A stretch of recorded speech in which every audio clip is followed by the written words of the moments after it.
By the middle of June, it's learned that the British are planning a strike, a foray out of Boston, in which they hope to storm into Cambridge, send this motley group of militiamen reeling and stopping this once and for all. In an effort to delay that, the decision is made to build an earthen fort, a redoubt, atop Bunker Hill, the largest hill in the center of the Charlestown Peninsula. At the night of June 16, 1775, William Prescott leads 1,000 militiamen, provincial soldiers we'll call them, across the neck onto the Charlestown Peninsula at night. For reasons that are still obscure, instead of stopping at Bunker Hill, he continues marching south, a half mile to a much smaller hill, Breed's Hill, overlooking the now abandoned city of Charlestown, right in the figurative face of the British in Boston, just a half mile on the other side of Boston Harbor. When dawn arrives, Gage sees a fort atop this hill, upon which a cannon mounted here can not only fire upon Boston, but can fire upon all the British vessels that are anchored around the Charlestown Peninsula, which are now firing on this earthen redoubt.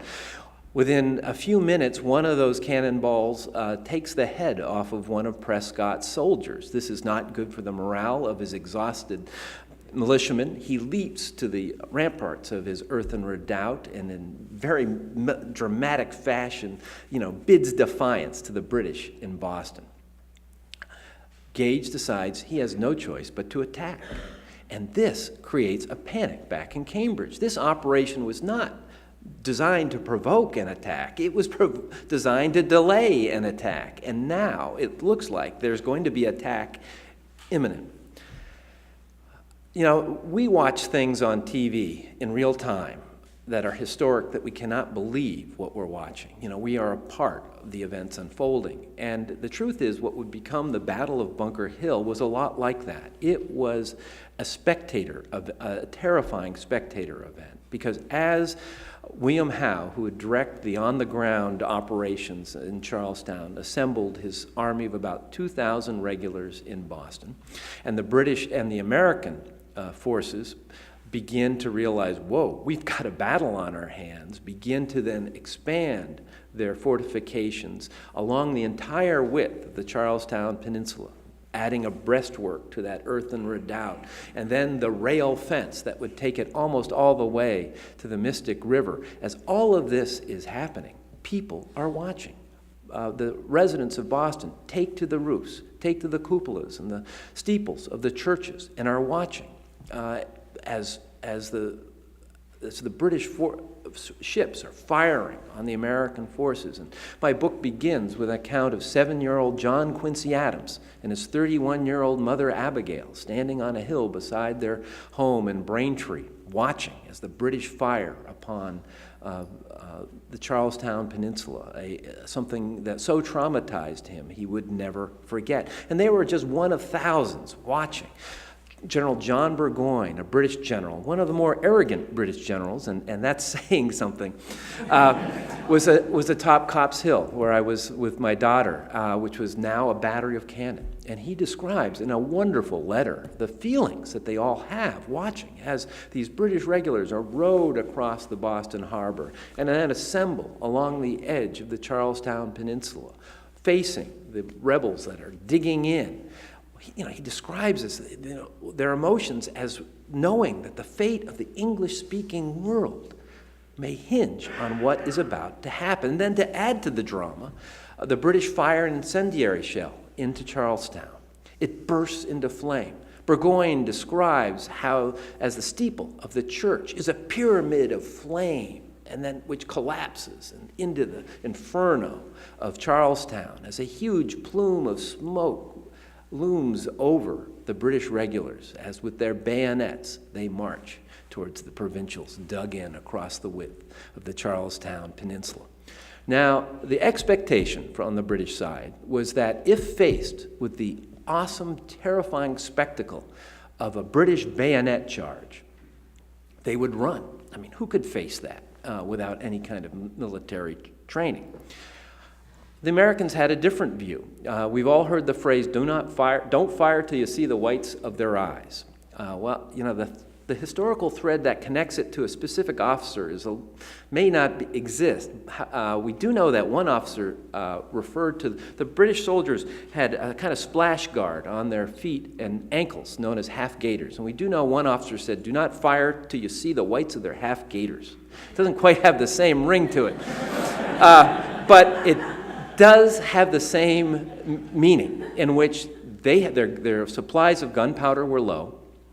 They needed every musket ball to count. And for that to happen, they had to wait to the last possible moment until these British regulars were within 30 yards of their position. And so up goes Howe with his army.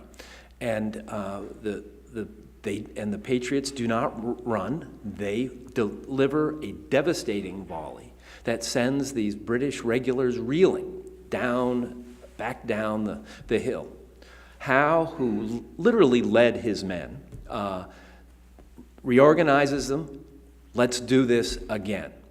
Once again, they confront a devastating volley. We have reports from both sides that every officer in Howe's staff was killed or wounded. The servant holding a bottle of wine, that wine bottle was even hit by a musket ball.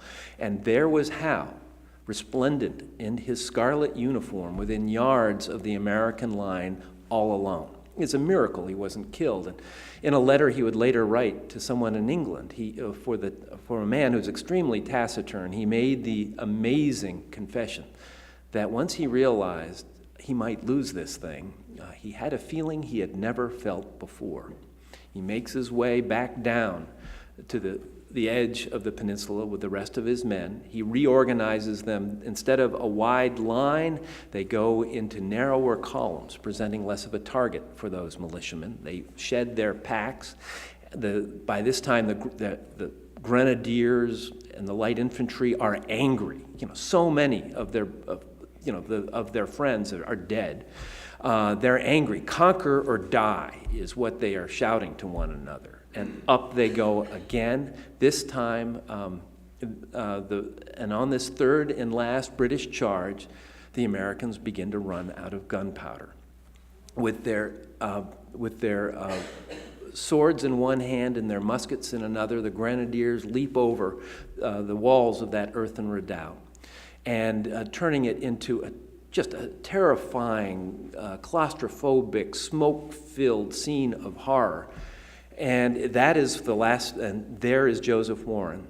He's last seen rallying his men, and it's later discovered after the Americans have retreated to Cambridge that he died during that third and last British charge. Just a terrible loss to the American forces. But as Howe would admit later, this was a nominal British victory, but it was too dearly bought. He had suffered casualties of close to 50%.